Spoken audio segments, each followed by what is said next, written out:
Assalamualaikum warahmatullahi wabarakatuh. Di sini saya akan menjelaskan mengenai aplikasi pemilihan dosen pembimbing. Oke, di sini untuk NIK, nama dan jenis kelamin dan status. Oke, kita inputkan NIK-nya di sini. Kita tulis saja sembarang 32343. Nama Amalia.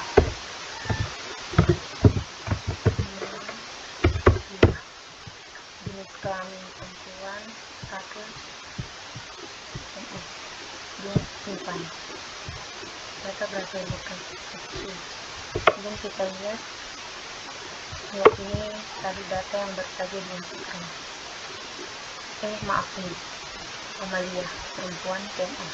Kemudian kita kembali ke form penilaian, kita masukkan data yang tadi, terus pilih kompetensinya, fungsional, kemudian kita pilih kuotanya, kita pilih 33, kemudian kita simpan. Oke, ini yang baru saja tadi kita inputkan 32343, namanya Amalia. Jadi karena di sini kita inputkan NIK-nya, jadi namanya akan mengikuti dari berkas data dosen tadi.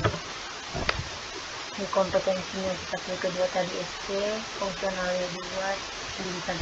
Kemudian ini ke form bobot. Ini form bobot tadi sudah saya tentukan duluan 0,323 ini. Kemudian hitung fit away. Oke, ini data yang baru saja kita masukkan, dan kita ini data yang sebelumnya sudah saya inputkan. Oke.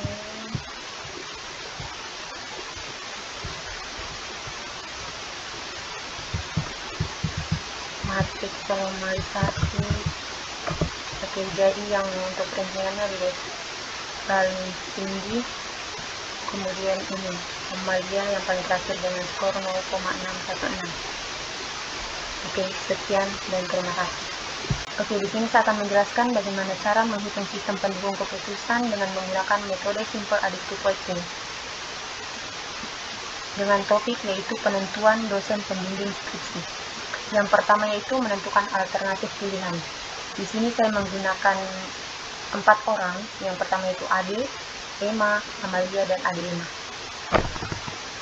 Yang kedua yaitu aspek kriteria. Aspek kriteria di sini yaitu aspek yang kita butuhkan dalam menentukan dosen pembimbing yang baik. Yang pertama itu pendidikan terakhir. Di sini saya menentukan jarak atau range-nya dengan jumlah nilainya. Yang kedua itu fungsional. Kemudian yang ketiga itu kompetensi. Yang keempat itu kuota atau jumlah bimbingan.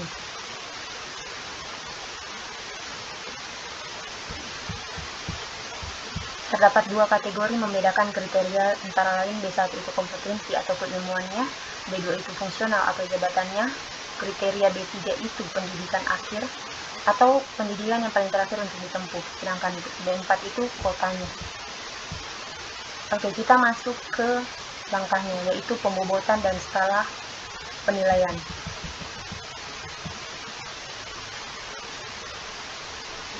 Di sini adalah tabel alternatif. Untuk datanya sendiri di sini kita dapat menentukan sesuai dengan kebutuhan atau sesuai dengan data yang ada.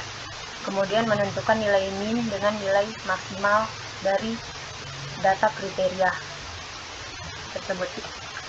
Kemudian kita melakukan pembobotan. Proses melakukan pembobotan di sini dapat dilakukan dengan cara jumlah 100% dibagi menjadi bagian-bagian yang sesuai dengan kebutuhan kita. Di sini saya menentukan B1 itu 35%, B2 25%, B3 30%, B4 10%. Nilai persen di sini dapat ditentukan sesuai dengan kebutuhan atau keperluannya. Kemudian masing-masing dijadikan nilai bilangan non persen. B1 35/100 itu 0,35, B2 25 dibagi dengan 100 itu 0,25, B3 30 per 100 itu 0,30, B4 10 per 100 itu 0,10. Jika dijumlahkan hasilnya adalah 1. Jika hasilnya tidak sama dengan 1, maka itu perlu dicek kembali. Normalisasi mencari matriks R.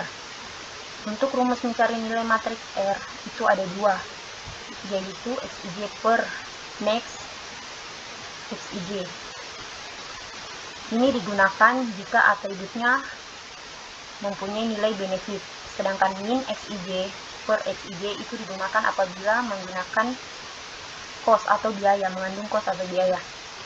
Sedangkan proses nilai Xij ini diambil dari nilai B1. Sedangkan nilai 4 itu diambil dari nilai max. Saya menggunakan rumus pertama karena semua di sini mengandung benefit. Setelah kita lakukan proses normalisasi, maka didapat hasil seperti ini. Setelah hasil normalisasi didapatkan, maka lanjut ke proses selanjutnya, yaitu proses perankingan. Proses perankingan mempunyai rumus yaitu seperti ini, atau juga dapat dijabarkan menjadi Fi sama dengan jumlah dari Wj dikali dengan Rij. Nilai Wj di sini itu nilai dari bobot yang dinormalisasi tadi, yang dibagi 100. Kemudian nilai Rij ini sebelumnya nilai dari matriks R yang sebelumnya kita kerjakan.